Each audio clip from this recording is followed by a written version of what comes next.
El día de ayer hemos pasado, creo, un momento bueno en esta sala. El día de hoy tiene que ser mejor que ayer. ¿Están de acuerdo? ¿Se comprometen a hacer lo siguiente? Por favor, quiero que giren hacia atrás y vean a la persona que tienen a la espalda de ustedes. Y por favor, salúdenlo. Si no hay nadie, al costado. Si no hay nadie, al costado. Busquen a alguien y saluden. Muy buenos días. ¿Cómo has estado ayer y cómo quiere estar el día de hoy?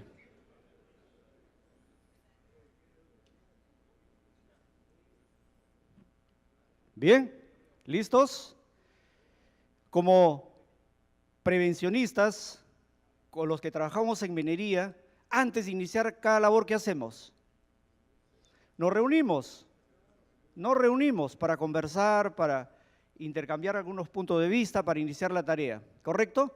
Entonces, muchas gracias, un aplauso para ustedes.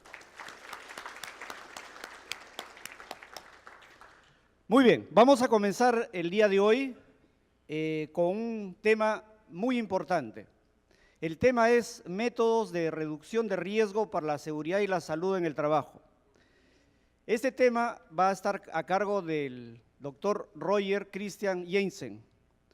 Él es bachiller en Ciencias de Ingeniería Industrial desde el año 1969 por la Universidad de Utah. Tiene un doctorado en jurisprudencia en Derecho en 1974 de la Universidad de Kentucky. Tiene maestrías en Ciencias de Ingeniería Industrial, otorgado en 1977 de la Universidad de Michigan. Tiene un doctorado en Ingeniería Industrial en 1989 en la Universidad de Virginia Occidental. El doctor Jensen se unió a la Facultad de Montana de la Universidad de Montana en 1999. Importantes cursos de ergonomía ocupacional, seguridad y reducción de riesgos. Ante su posición como académico, él abordó 30 años del rubro de salud y seguridad ocupacional. Desde su inicio de su carrera, se orientó al servicio de la salud pública en los Estados Unidos. Trabajó en el Instituto Nacional de Seguridad y Salud Ocupacional, donde realizó investigaciones, aplicaciones sobre el estrés,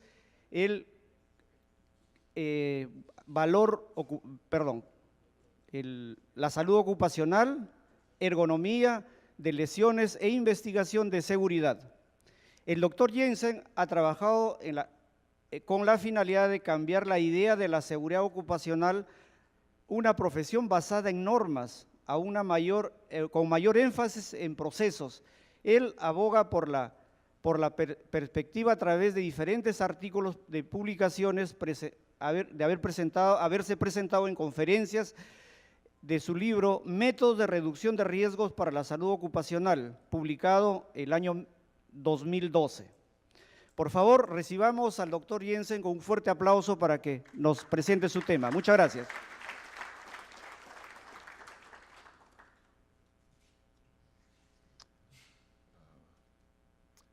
Very good. I would like to start by thanking the organizers of this really excellent symposium for inviting me. I consider it an honor, and I hope that the messages I share with you today will be something you find interesting. I would say you're not going to go back to a mine and suddenly implement these ideas. These are thoughts and ideas for people in the safety and health professions, whether you work in mining, railroads, manufacturing, agriculture. These are very broad concepts I'm going to be talking about. Let me say I live in the state of Montana. It's a beautiful state. I love living there. We have mining engineering degree programs, we have geological sciences, and we have petroleum engineering and a number of other engineering groups. I am with a group called Safety, Health, and Industrial Hygiene. That is a department that's somewhat independent of these other ones, but we work together. I'm going to start by saying I've been in this field, like the introduction said, since 1969, so that makes me pretty old, I guess. But I've seen a lot. I've seen a lot of changes in the profession as we've progressed. When I started in the field, this was in the 1970s, occupational safety people were viewed as enforcers of the rules. People called us safety cops, and that was not a compliment. I would say that was somewhat derogatory. We progressed somewhere in the 80s and the 90s to where we've become more of a profession. I expect most of you are in the safety, mining safety specialty, and I hope you consider yourself a professional. So it's good that we can call ourselves professional. We still have a ways to go to get people in other disciplines to call us professionals. You know, the mining engineers, electrical engineers, they still look at us as people who manage programs and know all the rules and regulations. So we want to look forward and see where can our profession go into the future, and that's kind of what I'm going to talk about, some directions we might be. Where will we be in 10 years, 20 years?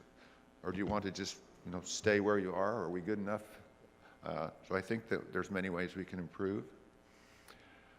Two messages I have in this slide. I can't very well take a book. They invited me because of a book I wrote.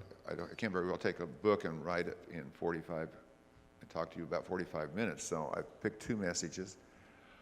One is we need to advance the profession, and there's 3 bullet points which I will talk about separately. And then suggestions for defining more precisely some very fundamental terms that we use every day, but for which we are not all in agreement on how to define. So the first message, we have opportunities to advance our profession in the future. And the 3 ways are to have more unified professions,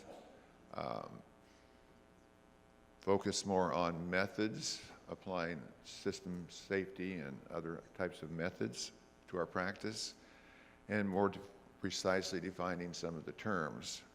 So let's talk about each of those. Currently, we have separate groups for safety, industrial hygiene, ergonomics, occupational health medicine, occupational health nursing. Each one has its own society. Each one has its own conferences. Each one has its own journals. And in a sense, they're competing. I mean, they are serving their members, but all those societies want to continue to exist, and they think of themselves as being unique and special, and there's a resistance to ever unifying the different professions. And I think we would benefit by having more communications among the different professions and more integration of the thinking and more integration of definitions and methods. So the methods I'm talking about here are familiar methods to everybody. Everyone here knows these methods: hazard analysis, risk assessment, hierarchies of control, and the management systems. And these are some very common ones that everybody talks about today. But that doesn't mean we're all on the same page with what we view as a method for risk assessment or a method for hierarchies of control or management systems. So a lot of different individual societies are inventing their own ways to do these things instead of communicating and coming up with more of unified methods. But I think all the professions are in agreement that We've changed from being enforcers to, and in teachers, we're more interested in seeing that we have systematic methods for analyzing hazards, doing risk assessments, and so on. And then the third part for the future is common definitions of some fundamental terms. And I see this as being quite important in order to create more unified methods. You have to have the same terms. You have to be able to define what's the hazard, what's the risk, what does that mean, different people. So we're going to talk about if we can take these three points. The future would be we'd have common definitions, we'd have pretty much common methods, and then more unified specialties, and I think we'll have a stronger voice. Probably for each country, there are times when you have to go to your government and try to get changes in the rules and the regulations. In government positions, you might want to get distinct professional categories for your jobs. And if you go in as a unified group, you have a better chance than if you're individually lobbying or promoting, speaking to your legislators and representatives. So I see these all working closely together, not independently. Now I want to turn to some of the definitions of terms. And the first one would be hazard.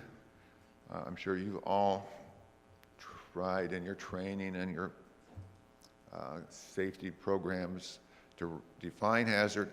It's actually quite hard if you look carefully at the different definitions found in journals, books, committees, standards. So when I wrote this book, I found it was really important to clearly define what I mean by these three terms. Hazard is something that's used throughout the book over and over, and I wanted to be consistent in defining what is a hazard, what's not a hazard. The same with risk. Risk, a lot of people will say, I know exactly what risk is, but when you start examining the different definitions, there's actually quite a few different ways people use that term. And if you know what risk is, then we can talk about risk reduction. And I like that term. That's why I use it in the book.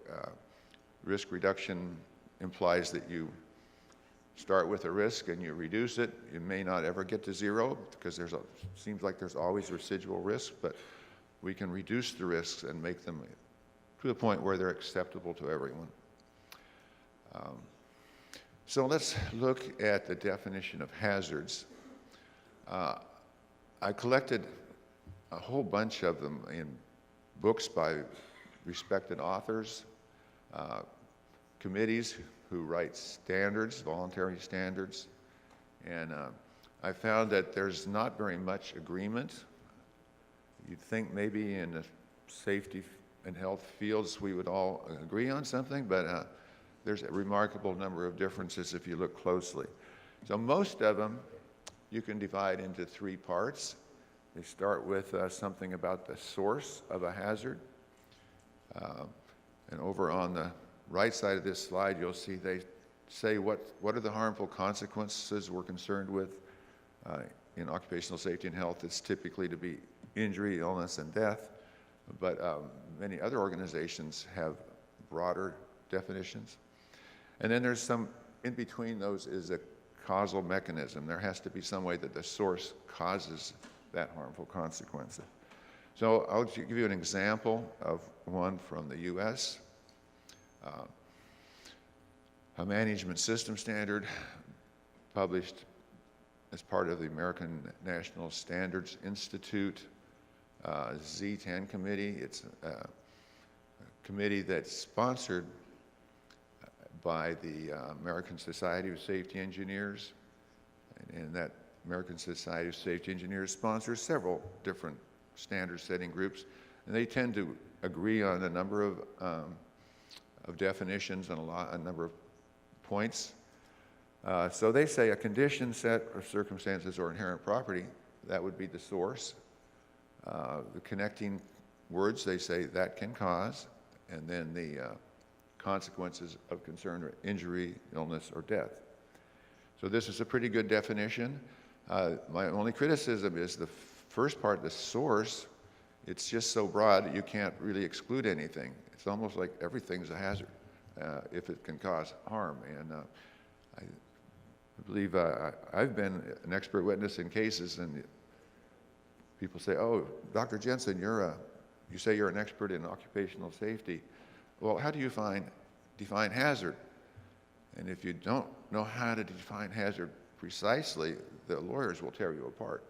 They're very good at asking you detailed questions that will shoot holes in a poorly thought out definition. So you need to have a really strong definition. So my definition, after a long effort, a lot of effort went into this, I said that a hazard is a source with potential for causing harmful consequences. And then I treated it like a mathematical formula in a book. You'd see in a math book, physics book,